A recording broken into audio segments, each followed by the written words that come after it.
தமிழன் ராகுல் காந்தி வணக்கம். தமிழன் ராகுல் காந்தி, எல்லோரும் எதிர்பார்ப்பது என்ன அப்படின்னா, நீங்க உங்களுடைய தேர்தல் வாக்குறுதிகளில் இருக்கக்கூடிய அறிவிப்புகள், அது சம்பந்தமான எந்த அறிவிப்பும் இதுல வரல. அது எல்லாரும் கேட்கிறாங்க, அது எந்த பட்ஜெட்ல வரும், அது ஏதோ அடுத்த பட்ஜெட்ல வந்துருமா? கண்டிப்பா இருக்கும். அது நான் சில பதில்கள் இங்க சொல்ல வேண்டிய கடமை இருக்கு எனக்கு. சகோதரர் பேசும்போது நிறைய விஷயம் கேட்டாரு, இதை எப்படி இம்ப்ளிமெண்ட் பண்ண முடியும்லாம் கேட்டாரு. நீங்க கடந்த 5 வருஷமா உங்க மேல மக்கள் என்ன அபிப்பிராயம் வச்சிருந்தாங்கிறனுடைய விளைவு தான் இன்னைக்கு நீங்க இருக்கிற நிலைமை. முதல் விஷயம், பெட்ரோல் டீசல் விலையை குறைப்பேன்னு சொல்லி குறைக்காம விட்டது. எரிவாயு எல்பிஜி சிலிண்டருக்கு இருங்க 5 ரூபா குறைக்கிறேன்னு சொல்லி, சார் 5 ரூபா குறைக்கும், பெட்ரோலுக்கு 5 ரூபாயும் டீசலுக்கு 4 ரூபாயும் குறைப்பேன்னு சொல்லி 3 ரூபா மட்டும் குறைச்சிங்க. அந்த 2 ரூபா எப்ப குறைப்பீங்கன்னு கேட்கலாமா? நானு சொன்னதை தவறான தகவலை சொல்ல வேணாம். இல்ல நீங்க சொன்னது என்ன, செஞ்சது என்ன?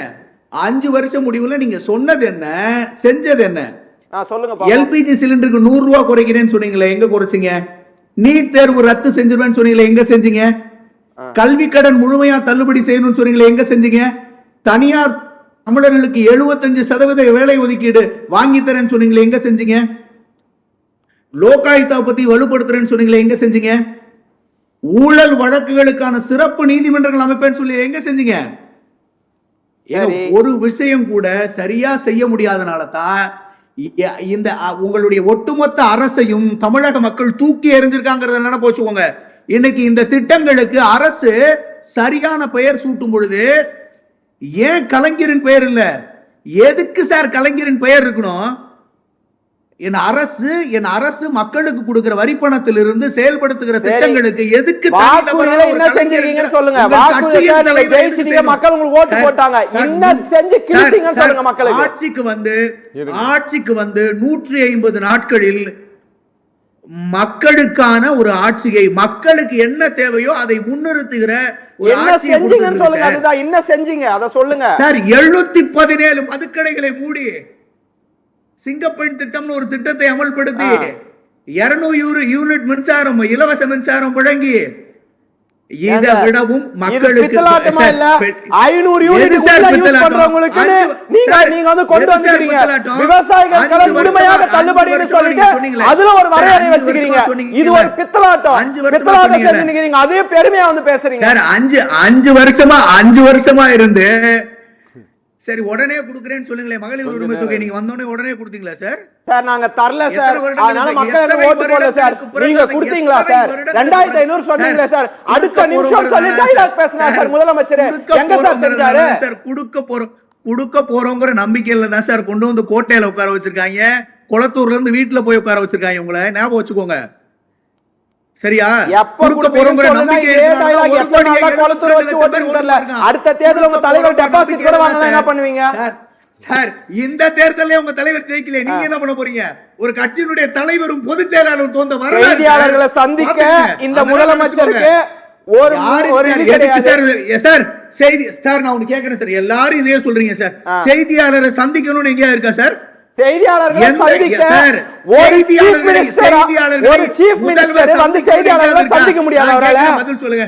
வந்து சந்திக்க முடியாது. ஸ்கிரிப்ட் பேப்பர் தரணும் அவருக்கு. கேக்குறேன், பதில் சொல்லுங்க. செய்தியாளரை சந்தித்தா நீங்க சந்திக்கவே சந்திக்காதீங்க சார், தயவு செஞ்சு சந்திச்சிரவே சந்திச்சிராதீங்க. பட்ஜெட்டுக்கு வாங்க. நான் கேக்குறேன், சரி நான் கேக்குறேன், நீங்க இப்ப செய்தியாளர்களை தினமும் சந்திக்கிறாரு சீமான், அடிக்கடி சந்திக்கிறாரு நம்ம அமமுக தலைவர், அவரெல்லாம் முதல்வர் ஆகிட்டீங்களா சார்? அவங்க எல்லாம் கட்சி தலைவர்கள்.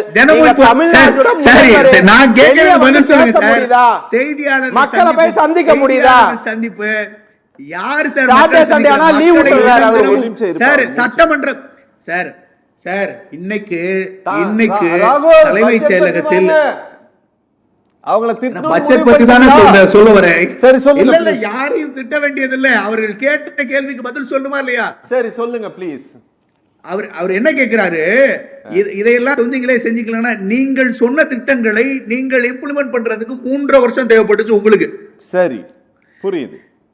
இப்போ ஒரு திட்டத்தை சொன்ன பிறகு இன்னும் 100 நாள்ல ஏன் முடிக்கல, 150 நாள்ல ஏன் முடிக்கலன்னா நீங்க உங்களுக்கு வந்தா ரத்தம், எங்களுக்கு வந்தா தக்காளி சட்னியா சார்? சார் ஆட்சிக்கு வந்தோடனே கையெழுத்து போட்டார் சார். பெண்களுக்கு இலவசமாக நகர பேருந்துல பயணம் பண்ணா இலவசம் சொல்லி கையெழுத்து போட்டார் சார். காலை உணவு கையெழுத்து போட்டார் சார். உங்க தலைவர் ஒரு கையெழுத்து போட்டாரா?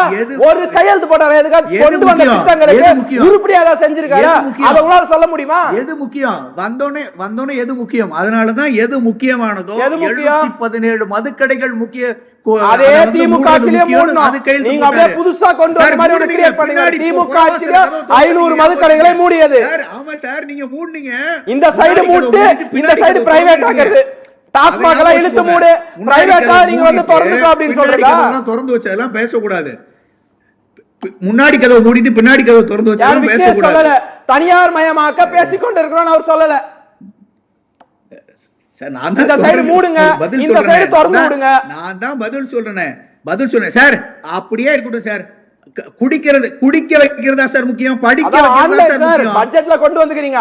ஆன்லைன்லயே ஆர்டர் பண்ணலாம் சரக்கு வீட்ல இருந்தே உட்கார்ந்து. சூப்பர், நல்ல திட்டம் சார், சூப்பரான திட்டம். ஏதோ நீங்க சொல்லிட்டு பண்ணிட்டு இருக்கீங்களா? சொல்றீங்களா சார்? நீங்க கொண்டு வந்த பட்ஜெட்ல கொண்டு வந்ததை நான் பேசுறேன். நீங்க படிச்சீங்களான்னு தெரியல. அதுல வந்து கொண்டு வந்துக்கிறீங்க. வீட்ல இருந்தே ஆர்டர் பண்ணலாம். நல்லா கண்ட்ரோல் பண்றீங்க சார், நல்லா கண்ட்ரோல் பண்றீங்க. வார்த்தைய சரியா பயன்படுத்தணும் தம்பி, சரியா? அதாவது ஒரு அரசாங்கம் ஒவ்வொரு செயல்பாட்டுக்கும் ஒவ்வொரு காலக்கெடு இருக்கும். நீங்க எடுத்தோனே எல்லா விஷயத்தையும் உங்க அரசாலையும் சரி, எந்த அரசாலையும் சரி செய்ய முடியாது. முதல் விஷயம், வீட்ல இருந்தே இந்த அரசு ஆர்டர் பண்றது ரொம்ப ரொம்ப முக்கியம். உங்களுக்கு பெரும் சுமையை கடன் இந்த அரசு பதவி ஏற்பதற்கு முன்பாகவே, அரியணை ஏறுவதற்கு முன்பாகவே ஒரு பெரும் கடன் சுமையை தமிழ்நாட்டிற்கும் தமிழக மக்கள் மீது மீண்டும் சுமத்தி வச்சுட்டு போனது. அப்ப 26,000 கோடி கடன் வாங்குனீங்க. கடன் நீங்க வாங்க கூடாது. ஊழல் ஒளிஞ்சது, ஒளிஞ்சது, எல்லாமே ஒளிஞ்சது, திமுக ஒளிஞ்சது. 26,000 கோடி எது கடன் வாங்குறீங்க சார்? கடந்த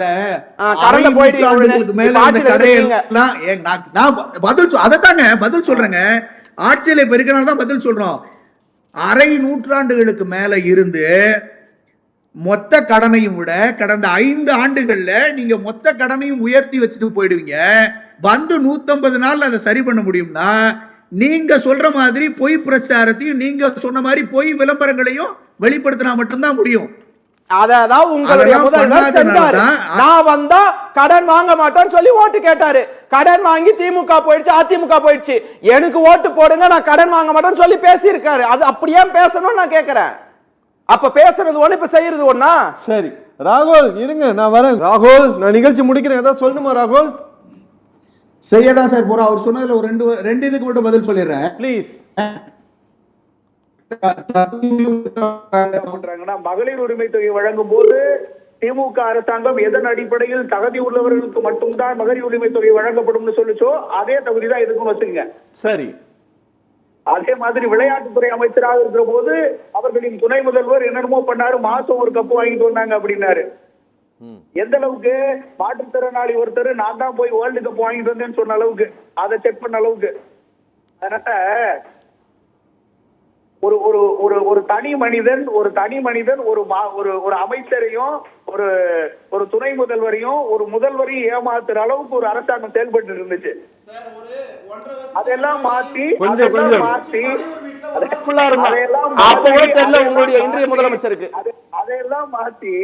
அதையெல்லாம் மாத்தி இன்னைக்கு திட்டங்கள் கொண்டு வரும்போது அவர் இன்னொன்னு சொல்றாரு. நடுவில் ஒரு வார்த்தை சொல்லிட்டே பாருங்க, பொய் வழக்குனாரு.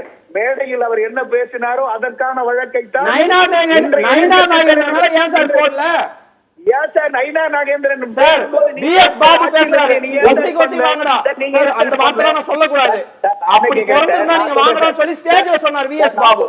நான் கேக்குறேன் சார், நைனா நாகேந்திரன் அன்றைக்கு பேசுகிற போது ஆளும் கட்சியாக இருந்த திராவிட முன்னேற்ற கழகம் அதை செய்ய ஆட்சிக்கு வந்துட்டீங்கல்ல, போடுங்க போ. ஆட்சிக்கு சார் நாங்க போடல, ஆட்சியில இருக்குது, நீங்க போடுங்க. தட்டி கேக்குற அரசாங்கம் எங்க அரசாங்கம் இருக்கு, அவ்வளவுதான் சார். Okay okay. அன்னைக்கு நைனா நாகேந்திரன் கேட்டிருந்தாங்கன்னா இன்னைக்கு உதயநிதி பேசிட்டே மாட்டார் சார். ஓகே, அவர் பேரே மென்ஷன் பண்ணல, ஏதோ ஒரு பூதாகரமா கிளம்புங்க. நல்லது, ரொம்ப நன்றி. நிகழ்ச்சியில் பங்கேற்று பேசிய 4 பேருக்குமே ரொம்ப நன்றி.